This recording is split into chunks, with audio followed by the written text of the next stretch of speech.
Okay, good morning and Agmar Chasima Teva to everybody.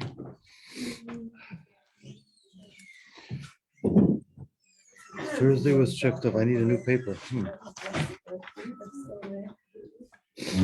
Okay, Rivka Medetska, you here? That's you. Good morning. Sarah? Sarah Benzos is here? She's here, okay. And then Nadia? She's around. Bracha Simcha's here? It's you. Okay, good. Devora Kopolowitz? She's here. Sarah Kornblatt, that's you. Okay. Chana Kovtunenko, I'm not sure if I pronounced that right, sorry. Chana's here? She's what? She's not here? Rotem is here? She's here. Tova Rezel? Sarah Mora? You're here? Okay. Svara Namdar is here. Sofa Gula? Iara Segerman is here. Anybody? She's here? Yeah. Batya? She's here. It's you. Neely? Neely's here? Sorry? Is Neely here? She's not here. Malka? Malka's here? Malka's here? Anybody? Malka? Mike Heaton? Mike Neva? Not sure. She's here. Leah Rappaport? Leah Rappaport is here? Okay, one was done here. Shoshana? Not here. And then Etty Jacobson is here? She's here? Okay, hello. What's your name, please? I have you, yeah. I marked you here. Okay, let's begin. Take out your Sfarim. And we will continue with Hashem. We are on page Chaf. Actually, page Chaf Aleph, really, because we are talking about the two opinions as to why we wait 6 hours after the consumption of meat before having dairy. We brought down the two reasons of Rashi and the Rambam. The first reason we brought down was the reason of Rashi, that there's the basar shebin, the basar brings out a shuman, a certain aftertaste, like a residue, and the reason of the Rambam is the basar shebin hashinayim. And as we're going to learn in Halacha Yud Beis, we're machmer like both timing. We're machmer like both reasons. Sometimes in Shulchan Aruch, when you bring down different opinions, sometimes we follow one of the opinions. And in some cases, we follow both opinions. In this case, we're being machmer like both opinions. So Halacha Yud Beis, page Chafala, page 21 in Yisfarim, we learn inside. We paskin that we're stringent like both reasons. So even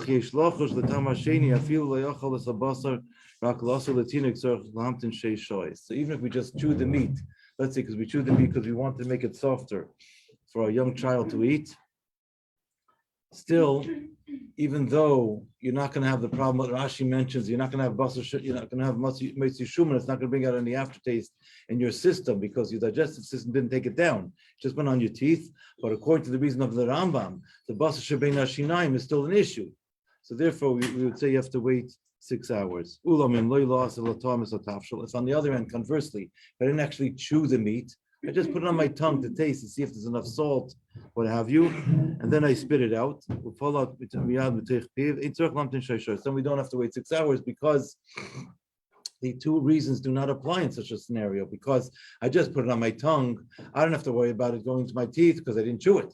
And I don't have to worry about it going to my system because it did not go into my system. I spit it out right away, right? It didn't go down, it just was on my tongue. But of course, you rinse your mouth. And similarly, when we're like Rashi, even though according to the Rambam, if I find a piece of meat after 6 hours, it's considered to be digested, even though it's in my teeth. But according to Rashi, it's not digested. Therefore, we have to clean our teeth. That's why la halacha, by the way, after eating, let's say a good steak, we have to brush our teeth and floss, or we eat a food that's going to clean our teeth, because there's still a concern about something, a piece of meat stuck in our teeth. If you find strips of meat inside your teeth after 6 hours, you do have to remove them. Well, the nakes is pib. How do you clean one's mouth? You can eat something like bread, or drink some kind of parv liquid like water, juice, or tea. It's parv. Then you can have milk right away without having to wait any further because you waited your 6 hours already. Now, what qualifies as a food that can cleanse one's teeth? We spoke about this briefly last week. Foods that are sticky in nature, such as popcorn or peanut butter, would not qualify because they're just going to make a bigger mess in one's teeth. They're not going to clean one's teeth. But if on the other hand, if you eat bread, which doesn't really get stuck in our teeth so much, or if we eat, let's say, an apple, or we have a vegetable, right? It kind of washes out and cleans up the teeth. That would qualify.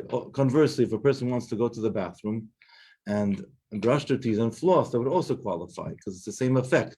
Just you don't have to bother with that. You can actually just eat a food. And usually after eating meat, before the 6 hours later, you're going to have some other food in between. Yes, most of the time you'll have some kind of a snack or something. So usually it will happen organically. I'm just mentioning it's something you have to be cognizant of. We have to actually do. Okay. Halacha Yud Gimel. Now we get into, I did touch on this last week, but we didn't get too far. If you have a parv food that's cooked together with fleishiks, we're machmer to say that it has the din of fleishiks. There are different opinions brought down in Shulchan Aruch, but we have it's called a tafshel stomi, a parv food. It's a shenis bashal, the basar, it's cooked together with meat or chicken. So we say it takes on the status of the meat and the chicken because it's absorbing all the juice from the meat and the chicken into the food itself, yes? And therefore, we consider it to be fleishiks. Therefore, if we eat that food, I'll take a question in a moment, then we would be machmer to say we wait 6 hours. I'll give you an example. Let's say I make potted chicken with potatoes and onions. And it all cooks together.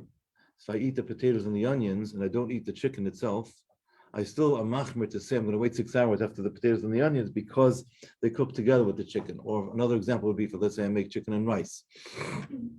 A big Pyrex dish, and it's all cooked, it all bakes together or cooks together. Again, because the rice is absorbing all the juice from the chicken. So just like by the chicken, we're machmer to say we wait 6 hours before having dairy. So we'll be machmer also in the case by rice itself. Yes, any questions? Yeah. If you eat something parv at a fleishik restaurant, do you need to be concerned that like maybe the pot wasn't clean and you need to wait? Generally speaking, if you eat a parv food at a fleishik restaurant, or in the reverse case, if you eat parv food in a milchik restaurant, the food would be parv, with the exception of fried foods. The reason I'm saying that is because fried foods, if they're deep fried, they can use the same bed of oil to deep fry the parv food, let's say the French fries, which is one of the staples in the American diet, as also with chicken nuggets, or in a dairy restaurant, they'll make cheese sticks in the same oil. Sometimes they'll have separate fryers, but very often they won't. So there you cannot assume it's really parv. But other foods, let's say let's say I'm just going to have plain pasta. And if you have a doubt, you can always ask the mashkiach or mashkicha, but most likely it's going to be in parv kelim. You wouldn't eat that food together with milchiks, but you wouldn't have to wait any waiting period after eating it. Yes. I think you just answered the question. If you like bake something in your fleishik oven, then you just shouldn't eat it with milchiks, but you don't have to wait 6 hours. That's correct. Yeah. Even if it's covered. If it's covered, you can have it with milchiks itself. If it's a parv dish. You'd have covered. Yeah, covered is considered to be its own space. But if it's not covered, then you don't eat it together with milchiks. Let me just give you another example. I'll take your question. This happens very often with the chalas, or let's say we bake bread at home. Yes. So if you bake bread in a fleishiga oven, you're allowed to do that. But that bread should not be eaten together with milchiks mamish. You don't have to wait any waiting period after eating that bread, but you don't take the leftover bread from Shabbos and then, let's say, make French toast with cheese on it or something like that. That would not be appropriate. But because the bread is not 100% parv, it's baked in a fleishiga keli, in a fleishiga oven in this case. Now, on the other hand, if the bread would have been covered the entire time, it could remain parv. For example, I'll give you an example. For those of you that have eaten by me, you know, my wife, she makes sourdough. The sourdoughs are baked in clay pots. The clay pot has a bottom receptacle, has a cover. The cover, so basically it's baking in the oven in a covered environment the entire time. If we're careful not to open up the clay pot while it's baking in the oven, we take it out closed. And we open up thereafter, then the bread would be 100% parv really, because the clay pots are parv, and there's no issue of steam because it's a covered environment. But if it's an open environment, and many breads are baked that way in an open environment, then you would say that you don't have it together with milchiks if it's baked in a fleishiga oven. Yeah. And if you cut your par challah with a fleshik knife, then that piece should be only in with fleshik. But then if you were like, oh, I was with a fleshik knife, and then you cut the rest par, then you could have the other. Yes, that's for sure true. If the fleishiga knife was clean, 100% clean, then b'diavad, even that piece of bread could have been eaten with milchiks if it was parv bread. You're not supposed to do it lechatchila, but yeah, that's correct. Rabbi, and if you use your knife before for 24 hours, so if you're cutting, let's say your challah, which is parv, can you eat it together with, I don't know, cheese, milk?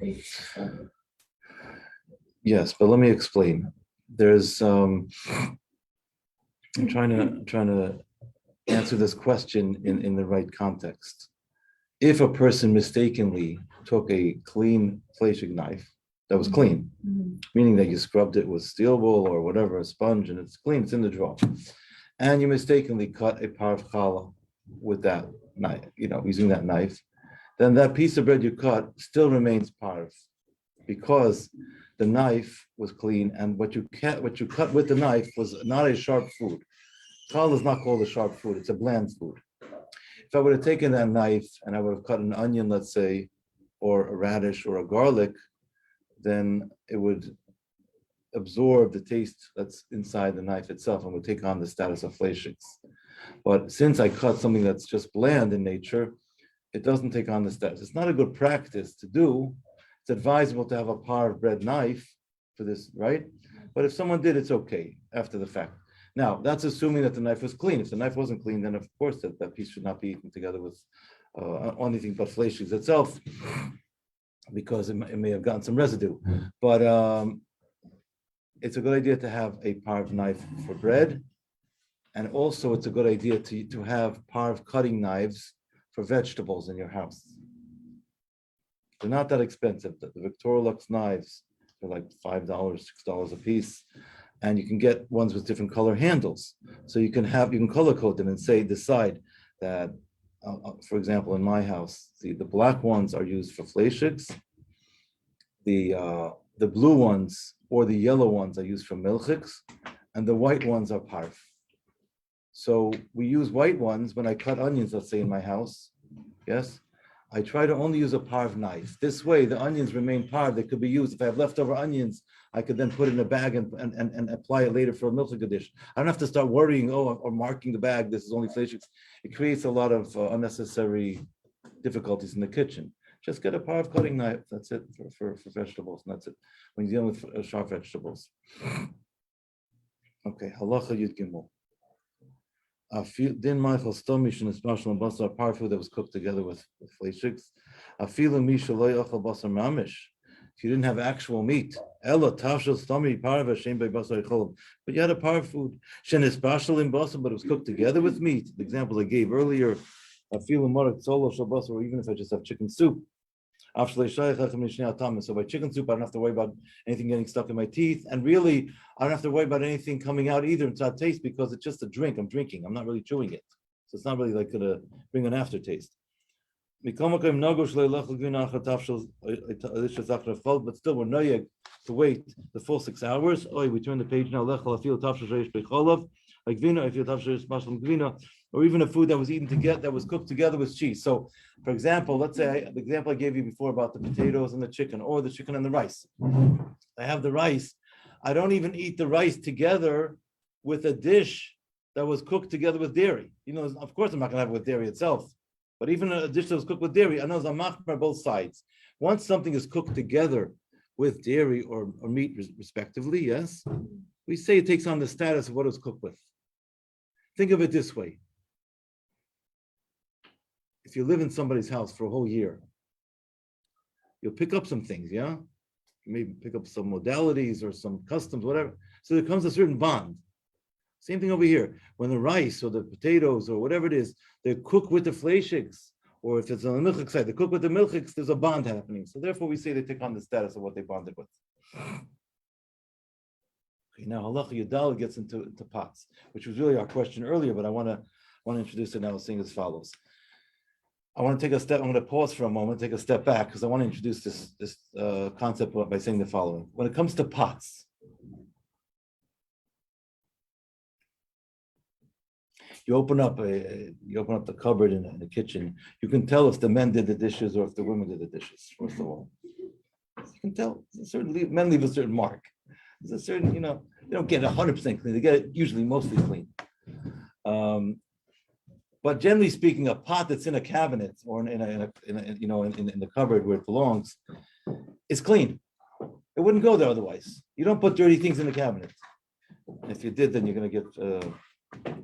You're gonna have to learn the lesson because it's not appropriate, because it's not where it belongs. If it's dirty, it belongs in the sink or goes to the dishwasher. After it's clean, it goes into the cabinet. Now, so if you pull it out of the cabinet, it has really the chazak. It has the status. It's considered to be clean, unless I know otherwise. That's the status it has. When it comes to an oven, it's a bit of a different kind of environment, because an oven, I bake foods in there, or I cook foods, right? I put them inside, and a lot of times they're uncovered. So an oven's going to be receiving steam from lots of different foods.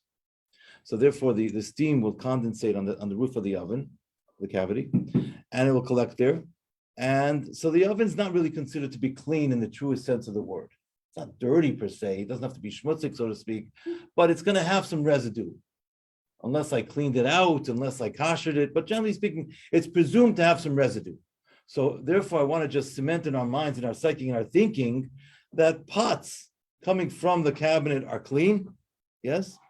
But an oven that's used often is not really clean per se. It's not dirty, you can still reuse it every time without cleaning it if it's for fleishiks, but you can't say there's no residue of meat inside there.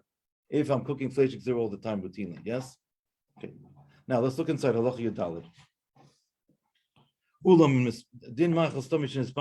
So if I have a par of food, now I'm going to give you a different example. I'm cooking macaroni.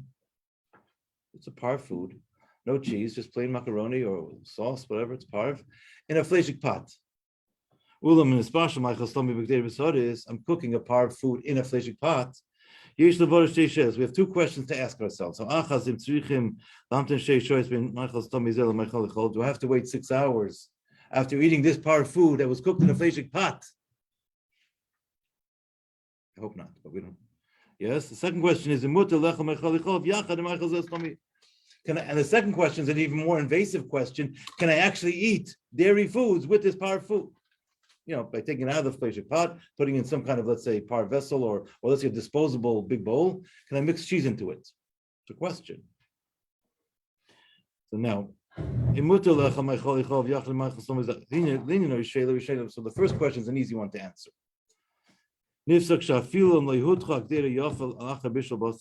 the pot was not 100% clean, let's say it was 99% clean, the man cleaned it. It's a tiny speck on there. You can have dairy right afterwards, because any tiny amount, any speck left would be nullified 1 in 60. It's clean. It's clean to the eye. It's fine. It's enough. So you can have dairy right afterwards, meaning to say, if I cook my macaroni and sauce, which is par formula. In a fleishig pot, after eating that delicious dish, I can have dairy right after it. I don't have to wait. Now, the second question was, can I take this food, can I vacate it from the fleishig pot, now put it into in the neutral zone, I'm putting it into a disposable bowl. Can I now mix cheese into it? This is a whole nother question. And this requires an introduction for itself. Let's pause for a moment. I'm going to take a step back. When we first started this class about a month ago, I spoke about the concept of basar and chalav by themselves are permissible. Yes, it's the mixture, the bonding the two that creates a new entity known as basar chalav that's forbidden. Now, if you have basar that's diluted, the taste of basar that's diluted, multi-generational, so to speak, yes, at a certain point, it's going to be a weak enough taste. It's not going to bond, and it's not going to create a new entity. For example, we said brothers and sisters are not allowed to marry each other. It's incest. First cause is it's not recommended they marry each other because the gene pool is too tight, whatever it is, and there could be certain things that are not healthy about it. It's permissible, sometimes it happens, but it's not so recommended. Second cousins already, so you have eight sets of grandparents on one side, and another, it's so diluted, right? By the time they bond together, it's no problem. It's fine.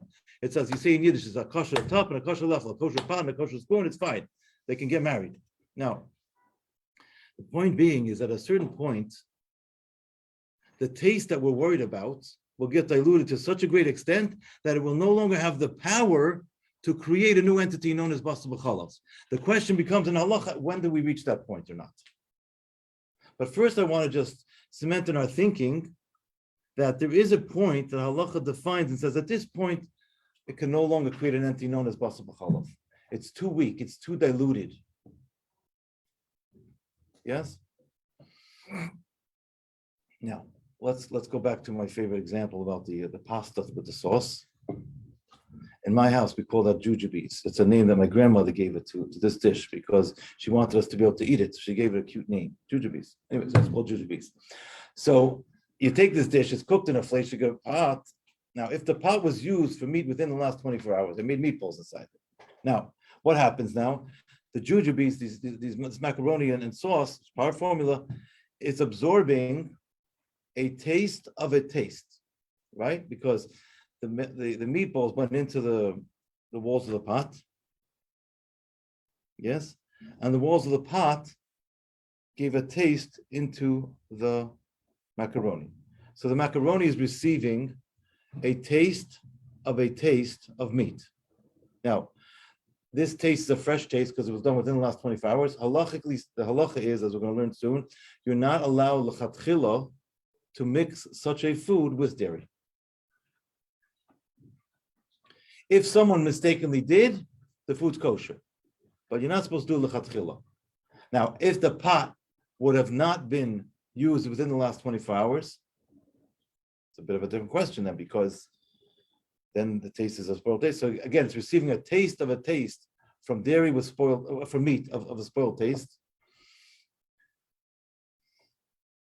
In that case, we're not supposed to cook the food with the intention of mixing it later with dairy, because you're not supposed to use a fleishig pot with the intention of mixing with dairy, because it's going to create a lot of confusion in the kitchen. It's not the way to go about things. But if it's already done, let's say I made pasta for, I'm hosting people, and I have some leftovers, and I put the leftovers, let's say in a disposable bowl, I'm allowed to take those leftovers and mix them with dairy if I want to, after the fact, because I cooked it in a permissible way. So there's certain things in halacha that we're not supposed to do because they're not good practice, but from the strict letter of the law, they're not forbidden. It's just that we're not supposed to do it because it can lead to other problems. Okay, now, I'll take your question in a moment, but let's take my first case example where I make the jujubes in a meat pot that was used within the last 24 hours for meat. Can I then warm them up in a dairy pot that's clean? Not cheese. That for sure you can do. Why? Because the dairy pot has a taste of dairy, and then the jujubes are going to get a taste of a taste of a taste. It's a great-grandchild already. That's not a problem. That's not going to be strong enough to create a new entity of basar b'chalav. It's the taste is too diluted at that point. It's permissible. We'll talk about how you know soon, but I want to, there's a lot of details here. So Pasta in a fleishik pot and you make it and then you can heat it up in a milk pot. It's part of the- 100%, you can heat it up in a milchik dish. The only thing is you're not supposed to actually put milchiks in it if it was cooked in a fleishig pot that was a ben yoima, use that very day for meat. And if it's not a ben yoima, you're not supposed to cook the part of food with the intention of then putting it in with dairy. You're supposed to cook it because I'm serving a macaroni tonight for supper. That's what my kids ask me for, right? If I have leftovers and I put it into a bowl, whatever, okay, so I have leftovers, I'm allowed to do with that. Yeah. Is it the same thing with products that are within milk and plain milk? No. That's a whole different thing, and I'll answer your question because you brought it up. But may contain milk is often on products is an allergen warning. Mhm. So there could be parts per million or parts per thousand of dairy particles in the air, which are dangerous to certain people who unfortunately suffer from very, very sensitive allergies with regards to dairy proteins. If a product is certified PARV, it's PARV. These dairy particles in the air, halachically, are not a problem, but they could be a medical problem for certain people. If a product is labeled OKD or OUD, whichever hechsher is reliable hashgacha, if it has D, it's dairy, or if it's DE, it means it's made on dairy equipment, which is not chol b'yisrael, which is not for us to consume. But if a food is really parv, it's parv. Okay. Yeah. So you're like about the question was saying like you're using like a meat pot and then like you're gonna put like something with the milk stuff. If you're using a real dish like with that, it's okay or no? Okay, that's an interesting question you're asking. Thank you. It's an excellent question. The question was, if you have no other dishes to use, thank you. You have no other dishes to use. I'll give you an example. You're making a Sheva Brachas tonight, or Matzah Shabbos, and you have no pots because you have to serve 30 people and your pots, still limited capacity.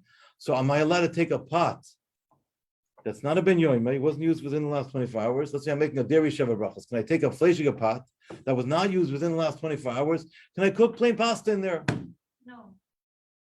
Rotem says no. We're taking a vote. Anyone else? Just say it one more time. I'm making Sheva Brachas tonight, a Matzah Shabbos. It's a dairy Sheva Brachas. And I don't have pots big enough to be able to cook pasta in the dairy dishes. Can I take a fleishiga dish, a pot, that's been not been used within the last 24 hours, not been used? Can I cook pasta in there with the intention? Not used for 24 Oh, I said hours. used for 24 hours. I'm sorry. Thank you. Rotem's listening. The answer is she's right. If it was used within the last 24 hours, you're not allowed to cook it and then serve with a dairy meal.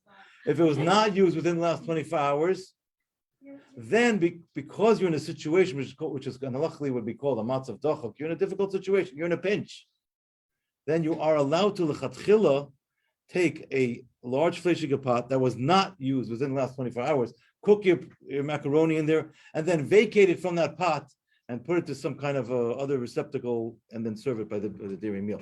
Because if you're in a situation where you have no choice, that has the same din as a b'diavad. Like it's like, in other words, I said before, it's not advisable, but I'm in a situation now where I don't have any choice. It's allowed.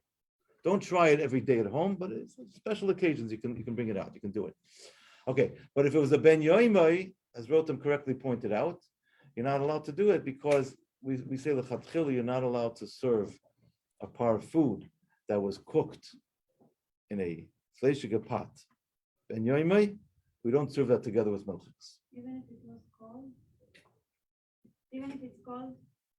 It was cooked hot. You mean it got cold later? No, yeah, it got cold. Well, you could have it cold, but you just don't eat it together with the dairy. You can have it one after the other. But if you're serving it a dairy meal, you can't really control. You say, hey, watch out, don't eat this together. It's not going to work. It's at a dairy meal. Just either you could do it or you don't do it. Okay. Now let's look at this halacha inside. Halacha tezvav.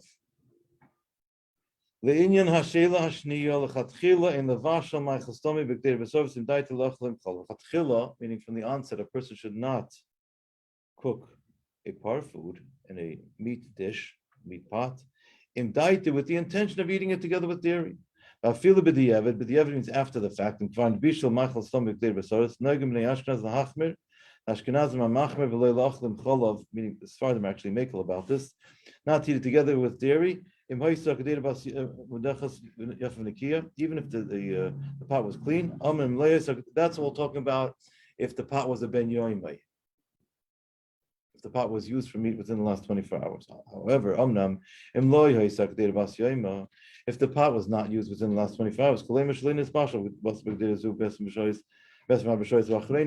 meat was not cooked in this vessel within the last 24 hours. Then you're allowed to eat this food together with dairy after the fact, meaning to say I'm not allowed to cook it with that intention, unless the case of the shavrachs where I had no other pots to use. Yes, we're talking about Ein Ben Yoimei. The pot was not used within the last 24 hours. Still, I'm not supposed to cook the par of pasta with the intention of using it with dairy, because it's not good, mental space habits, not good habits. It can create confusion in the kitchen. But if I have a situation with an unusual thing, I'm making a shavrach, I have no other pots. If it's not a ben yom, it's allowed. Because the taste that's absorbed in the walls of a vessel after 24 hours, the taste is considered a spoiled taste. Does not and lacks the power to make another vessel, to make another dish aser. This is all talking about. Here's the key words. The food's already cooked in the fleshig vessel.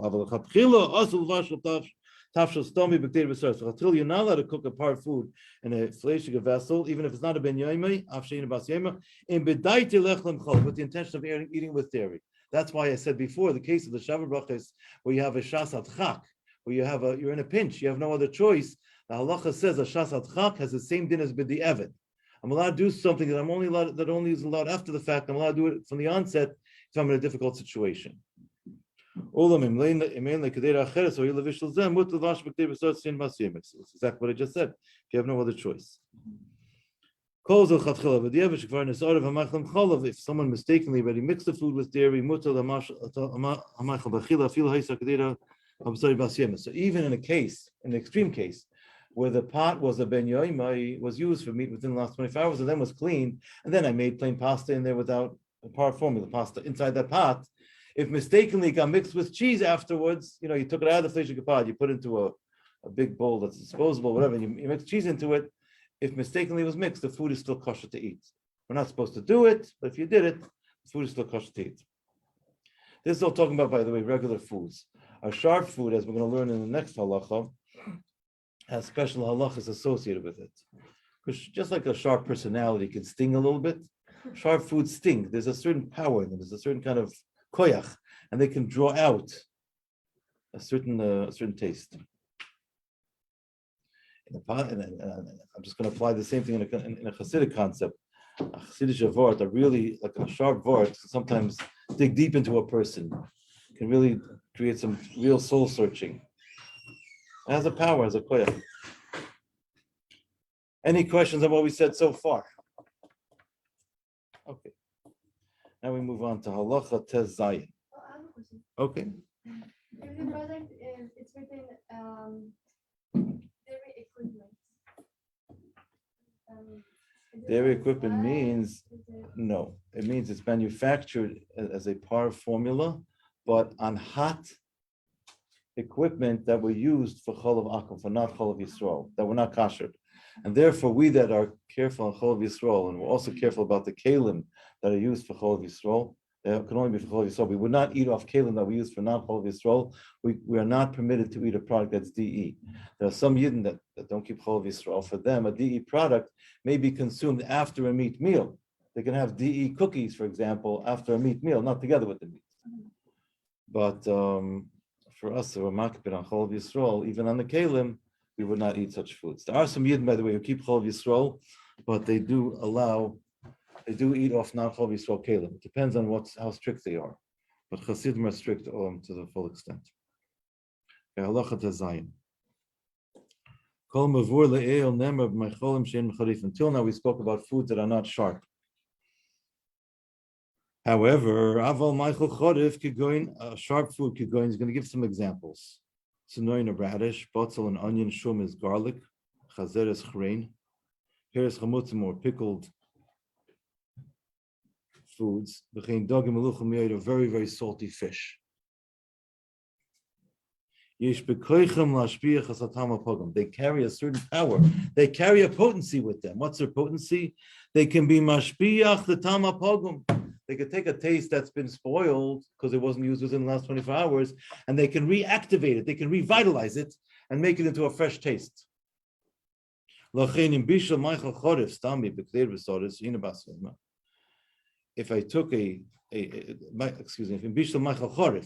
I took, let's say, onions, and let's say I cooked them in a fleishik pot,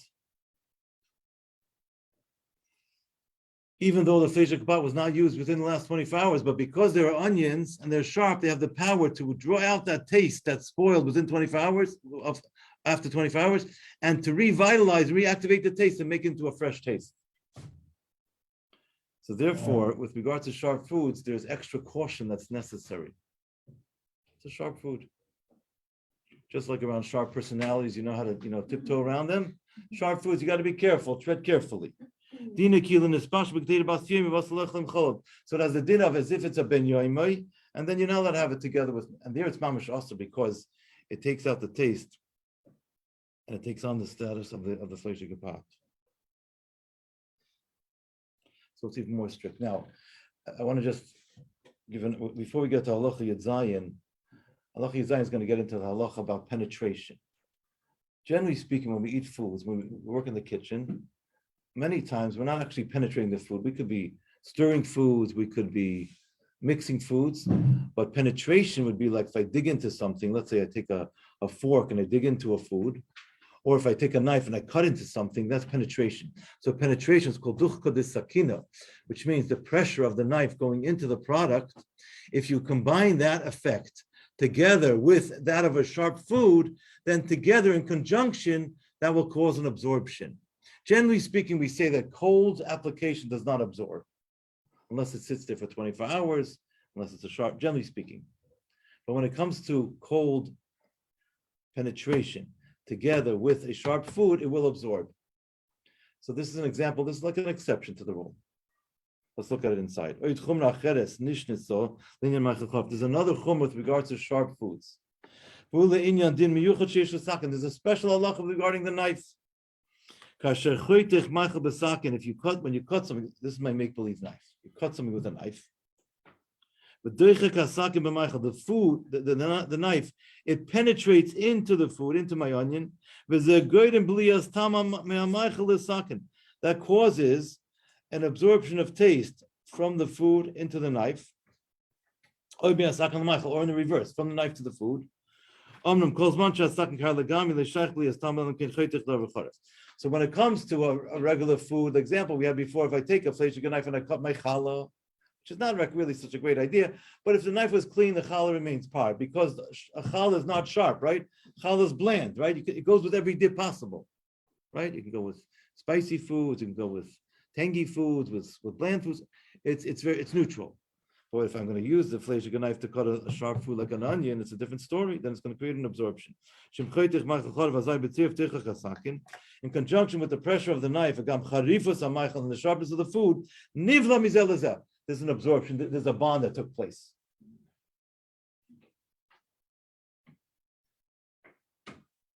Let's say, for example, I cut an onion with a fleishik knife. It's usher. I'm not allowed to take that onion and cook it with milchiks. That's why I said earlier, just to refresh our memory, it's recommended that in your kitchen you have a parv cutting knife for vegetables, right? So when you're cutting onions and you have leftover, you don't have to start marking the bag, for fleishik use only if I use the fleishik knife. It's in a parv knife. Leftovers put in a bag, you can use them for whatever you like. But in our case here, you cut the onions with a fleishik knife. You're not allowed, with a capital N, to take those onions and cook them with milchiks, because they have an absorption of meat in them. The same would be if you take a dairy knife and cut onions is a problem. Even though the sakin was not a ben yoimei from the time it was used for meat, with regards to a sharp food, the whole halacha, the concept of Eina ben Yoimei does not apply, because a sharp food has the power to turn over, to flip it, so to speak, to make it into a fresh taste. It's potent.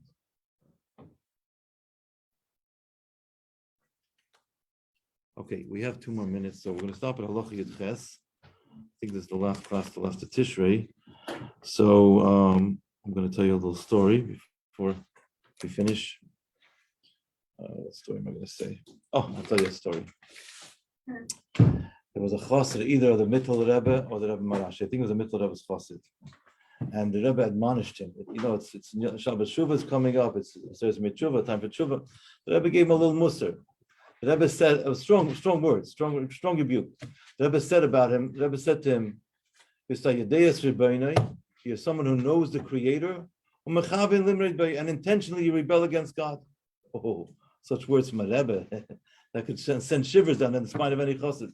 This chassid went ahead and he called a fabring with his friends. And he fabringed for hours and he said, Chevra, the Rebbe said about me, the Rebbe said, I'm a Yideyas Rebbeinu. Can you imagine the Rebbe said, to know God? The Rebbe said that about me. I don't know what I did to be zeichet such a title. He's fabringing about this for hours and hours. And then the second half of the fabringing, he says, the Rebbe also said about me that that I intentionally try to rebel against God. No, I have to work on myself. He started going through all his faults and his weaknesses. That was the fabringing. But the lesson from the story is, it's not just a cute story, is that both things are true. For the Rebbe to rebuke someone on that level itself is a backhanded compliment, because the Rebbe is expecting more of him. Yes? And also, in the rebuke itself, there is the compliment. To Yideyas Rebbeinu is not a great thing. The chassid knows so much. How could he have fallen to such a thing? So when we since it's Shabbat Shuvah and Asayis Mitzvah, as we're in the mode of Shuvah, we have to keep in mind these two things. We all have things that we're all under construction. We have things we have to work on, but it shouldn't be where we're just having a bashing session with ourselves or all our faults. That's not the way of the Torah. Certainly not the way of Chassidus. Rather, we have to celebrate our strengths. We have to know our strengths, like it says in the Hayom Yom. We have to know them and be cognizant of them, and then with those strengths, lift ourselves up. So the areas that need reinforcement will be reinforced. And we can be where we have to be. Dafka through Simcha. And here, everybody, a good Giben Shior. Hashem will continue after Tishrei. Yeah.